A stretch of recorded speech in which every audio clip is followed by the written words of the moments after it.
नमस्कार विद्यार्थी मित्रांनो, ह्या एपिसोडमध्ये ॲडमिशन ऑफ पार्टनर या प्रकरणावरचा पहिला प्रॉब्लेम आपल्याला समजून घ्यायचा आहे।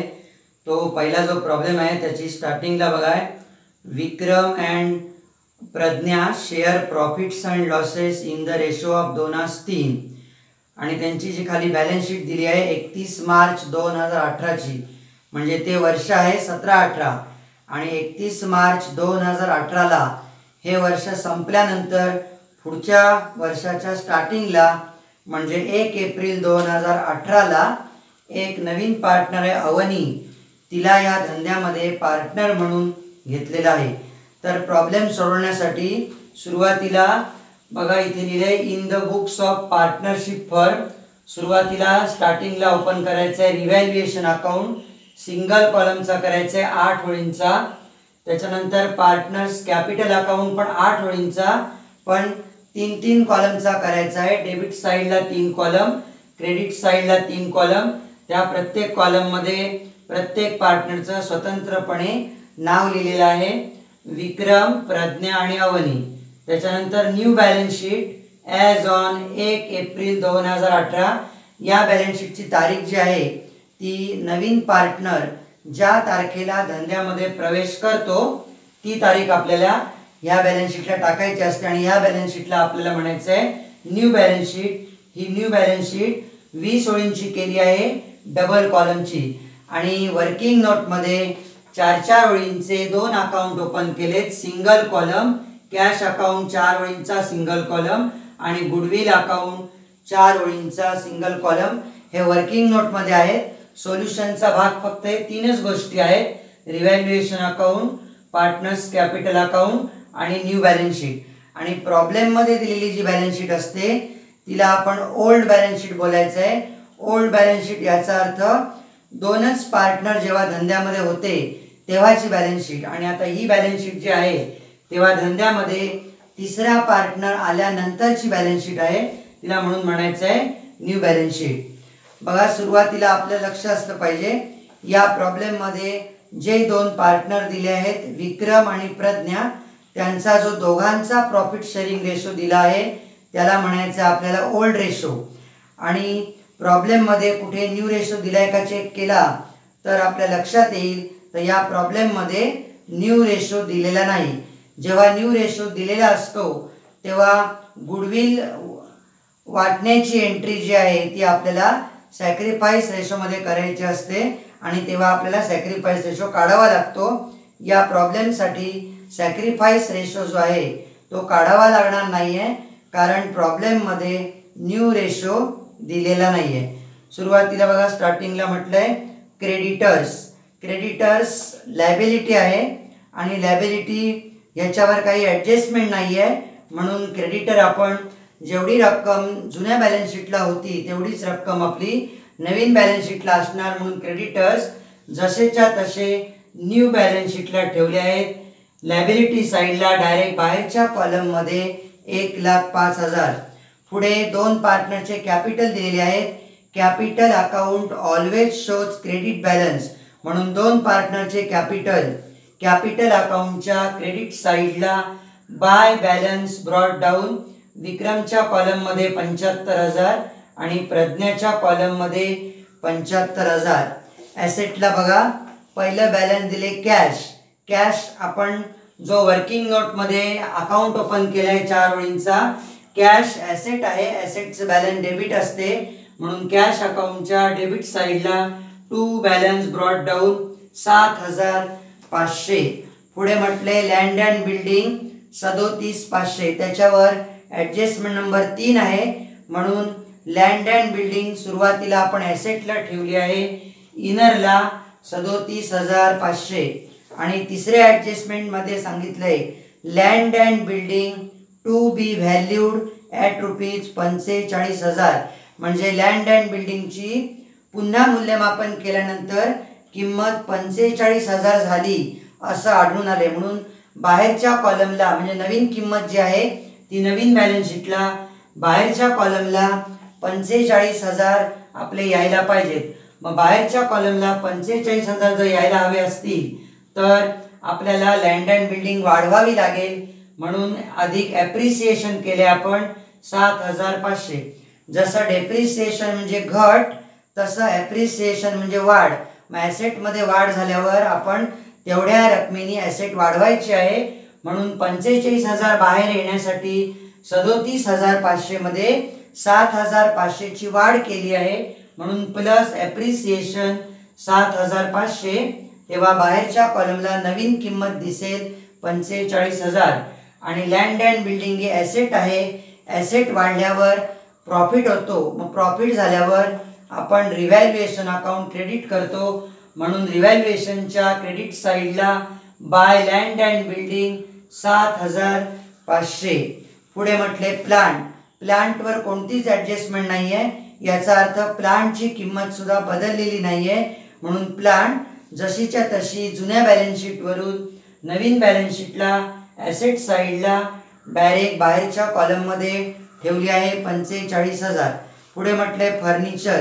फर्निचरवर पण ॲडजस्टमेंट नंबर आहे 3. फर्निचरची व्हॅल्यू जुन्या बॅलन्स शीटला दिली आहे 3,000. ॲडजस्टमेंट असल्यामुळे आपण नवीन बॅलन्स शीटला ॲसेटला लिहिताना इनरला ठेवले 3,000.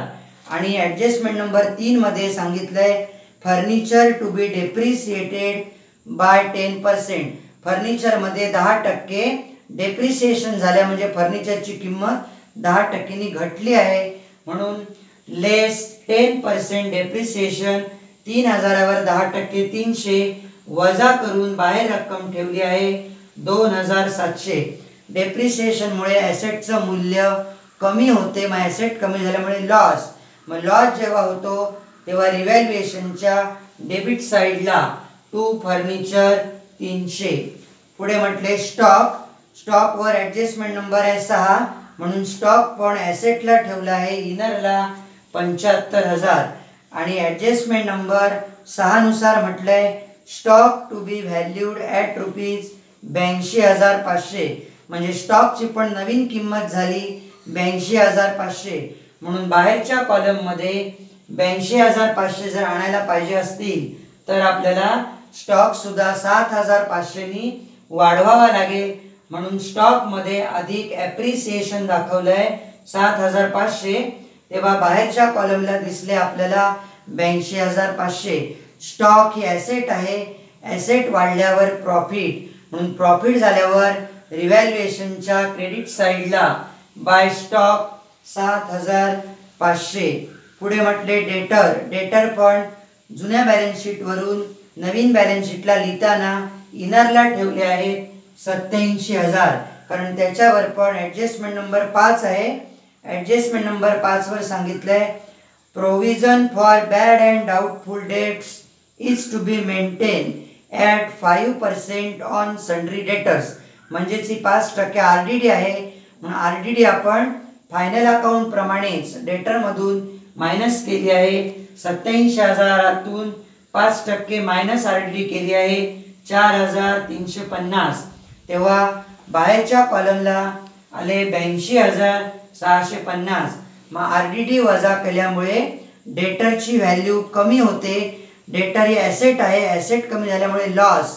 म्हणून रिव्हॅल्युएशनच्या डेबिट साईडला टू RDD 4,350. दुसऱ्या ॲडजस्टमेंटला म्हटलंय she shall bring ₹37,500 as is capital. म्हणजे अवनी ही जी नवीन पार्टनर धंद्यामध्ये आली आहे तिने धंद्यामध्ये येताना 37,500 एवढी रक्कम भांडवल म्हणून आणलेली आहे.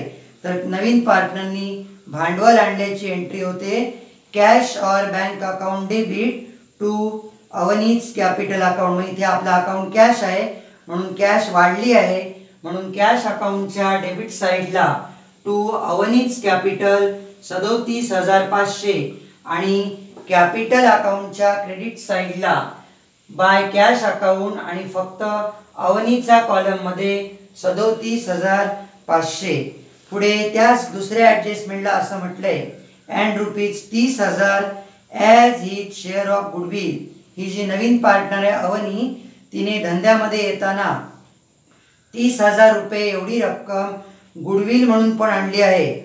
मग नवीन पार्टनरनी गुडविल आणल्याची जी एंट्री आहे ती एंट्री आहे cash account debit to goodwill account.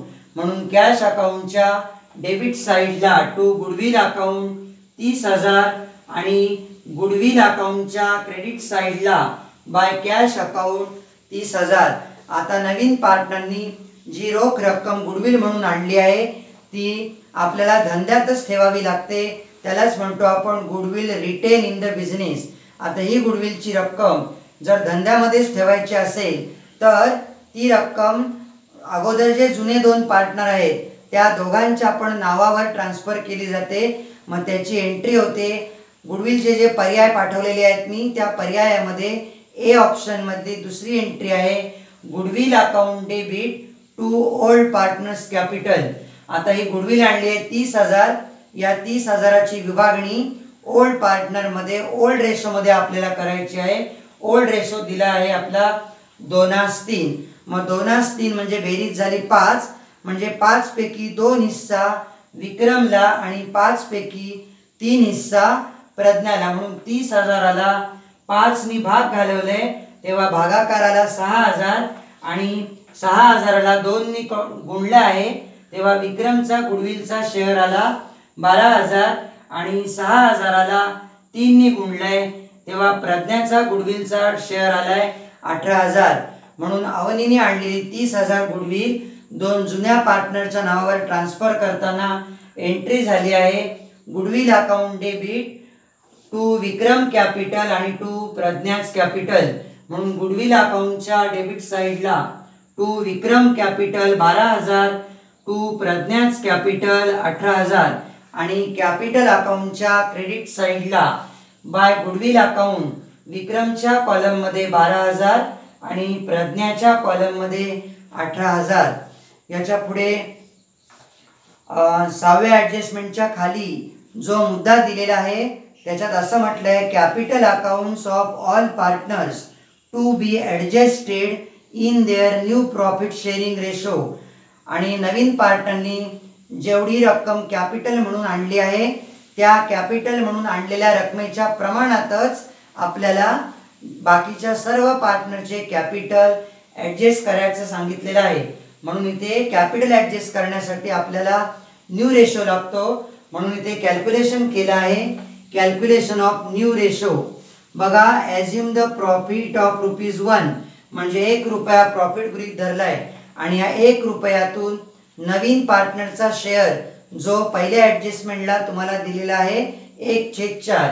म्हणून 1 वजा 1/4 केलंय. 1 वजा 1/4 केल्यानंतर इथे 1 नुसता आहे त्यामुळे त्याला छेद दिलाय. 1/1 घेतलाय वजा 1/4.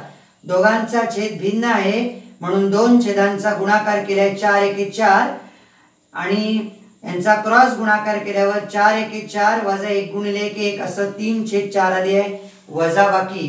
ही वजाबाकी आहे. त्या वजाबाकीला ओल्ड पार्टनरच्या ओल्ड रेशोने गुणलेला आहे. म्हणून सुरुवातीला ठेवले विक्रम आणि प्रज्ञा ही 2च नावं लिहायची सुरुवातीला आणि या दोघांच्या समोर ही आलेली वजाबाकी ठेवली आहे 3/4 आणि या आलेल्या वजाबाकीला ओल्ड पार्टनरच्या ओल्ड रेशोने गुणायचं आहे. ही जी आलेली वजाबाकी आहे 3/4 ही वजाबाकी विक्रम आणि प्रज्ञा या पहिली दोघांचीच नावं टाकायची आहेत आणि त्यांच्या दोघांच्या नावासमोर ही वजाबाकी लिहायची आपल्याला 3/4 आणि 3/4 आणि या आलेल्या वजाबाकीला ओल्ड पार्टनरच्या ओल्ड रेशोनी गुणायचं आहे. ओल्ड रेशो मधलं विक्रमचं प्रमाण आहे 5 पैकी 2 म्हणून विक्रमच्या 3/4 गुणले 2/5 आणि प्रज्ञाचा ओल्ड रेशोतलं प्रमाण आहे 5 पैकी 3 म्हणून 3/4 गुणला आहे 3/5. गुणाकारामध्ये आपण सलग वजाबाकी करतो 4×5 20 आणि 3×2 6. तसं प्रज्ञा समोर येईल 4×5 20 आणि 3×3 9. आता नवीन पार्टनरचं खाली नाव लिहिलं आहे अवनी. आता बघा ह्या दोघांच्या छेदाला आहेत 20 म्हणून तिसरी नवीन पार्टनर जे आहे तिच्या पण छेदाला ठेवले आहेत 20 आणि आता 20 पैकी 6 आणि 9 हे 2 जुन्या पार्टनरच्या अंशस्थानी आहेत म्हणून 6 आणि 9 15. ते वजा करायच्यात आपल्याला 20 या छेदामधून म्हणजे उरलेला अवनीचा अंश मिळतो आपल्याला 5 म्हणून न्यू रेशो झाला आहे 6:9:5. रेशो काढताना फक्त अंशाचाच विचार करायचा आहे, छेद नंतर सोडून द्यायचं आहे. हा न्यू रेशो झाला 6:9:5. आणि आता या न्यू रेशो मध्ये सर्व पार्टनरचे कॅपिटल ॲडजस्ट करायचे आहेत. तर आता ॲडजस्ट करताना परत तिघांची क्रमाने खालोखाल नावं लिहायची आहेत, विक्रम, प्रज्ञा आणि अवनी. आणि या तिघांच्या नावासमोर नवीन पार्टनरने आणलेलं कॅपिटल आणि त्याला भागिले नवीन पार्टनरचं न्यू रेशोतलं प्रमाण. म्हणून बघा प्रत्येकाच्या समोर ठेवलं आहे 37,500 भागिले 5. 37,500 हे अवनी या नवीन पार्टनरने आणलेलं कॅपिटल आहे आणि भागिले 5 हे नवीन पार्टनरचं न्यू रेशोतलं प्रमाण आहे. असं तिघांच्या समोर ठेवलंय. आणि ते ठेवल्यानंतर प्रत्येकाला त्यांच्या त्यांच्या न्यू रेशोनी गुणलेलं आहे. विक्रमला गुणले 6नी, प्रज्ञाच्या समोर गुणले 9नी आणि अवनीच्या समोर गुणले 5नी. तेव्हा या तिघांच्या कॅपिटल ॲडजस्ट केलेल्या अमाऊंट आले आहेत. विक्रम 45,000, प्रज्ञा 67,500 आणि अवनी 37,500. हे तिन्ही अमाऊंट म्हणजे 3 पार्टनर धंद्यामध्ये आल्यानंतर जे तिघांचे कॅपिटल आहेत. म्हणून हे तिन्ही कॅपिटल अकाउंटच्या डेबिट साईडला पण शेवटच्या ओळीवर घेतलेत, बेरजेच्या वरच्या ओळीवर. To balance carried down. विक्रमच्या कॉलममध्ये 45,000, प्रज्ञाच्या कॉलममध्ये 67,500 आणि अवनीच्या कॉलममध्ये 37,500. आणि हे तिन्ही कॅपिटल क्लोजिंग बॅलन्स आहे. म्हणून न्यू बॅलन्स शीटला लायबिलिटी साईडला कॅपिटल अकाउंट असं लिहिले आणि तिन्ही कॅपिटल इनरला लिहिलेत आणि बाहेर बेरीज दाखवली आहे 1,50,000. आणि आता रिव्हॅल्युएशनवर झालेला प्रॉफिट किंवा लॉस शोधून काढायचा आहे. सुरुवातीला रिव्हॅल्युएशनवर नजर टाकली तर क्रेडिट साईडची बेरीज जास्त आहे बघा 15,000. म्हणून दोन्ही साईडला एकाच लाईनीत टाकली आहे 15,000. आणि क्रेडिट साईडच्या बेरजेतून ह्या डेबिट साईडच्या 2 अमाऊंट वजा केल्याय तेव्हा फरक आला 10,350. हा प्रॉफिट आहे. मग इथे ॲडमिशनच्या प्रॉब्लेममध्ये आपण रिव्हॅल्युएशनवर झालेला प्रॉफिट 2 जुन्या पार्टनरना जुन्या रेशोमध्ये वाटायचा आहे. तर जुना रेशो आपला आहे 2:3. म्हणून एकूण प्रॉफिट आहे 10,350. त्याला भागिले 5 केलेत तेव्हा भागाकार आलाय 2,070. आणि 2,070ला 2नी गुणल्यावर विक्रमचा प्रॉफिट मधला शेअर आला 4,140. आणि प्रज्ञाचा प्रॉफिट मधला शेअर काढताना जो भागाकार आला होता 2,070 त्याला 3नी गुणले तेव्हा 6,210. हे दोघांचे प्रॉफिट जे आहेत ते अशा पद्धतीने लिहायचे. 2 पार्टनर्स कॅपिटल अकाउंट कंसात प्रॉफिट. विक्रम 4,140 आणि प्रज्ञा 6,210. 2 पार्टनर्स कॅपिटल लिहिले. म्हणून कॅपिटल अकाउंटच्या क्रेडिट साईडला बाय रिव्हॅल्युएशन विक्रमच्या कॉलममध्ये 4,140 आणि प्रज्ञाच्या कॉलममध्ये 6,210. आता आपल्याला कॅपिटल अकाउंट क्लोज करायचं आहे. तिसरा पार्टनर ऑटोमॅटिक क्लोज झाला बघा 37,500 37,500.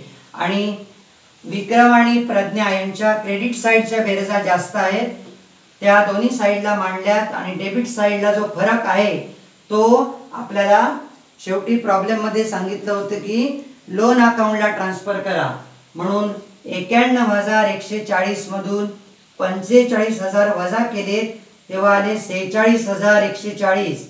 आणि 99,210 मधून 67,500 वजा केल्यावर आले 31,710. त्याला लिहिले 2 पार्टनर्स लोन अकाउंट. मग 2 पार्टनर्स लोन म्हणजे क्रेडिट बॅलन्स.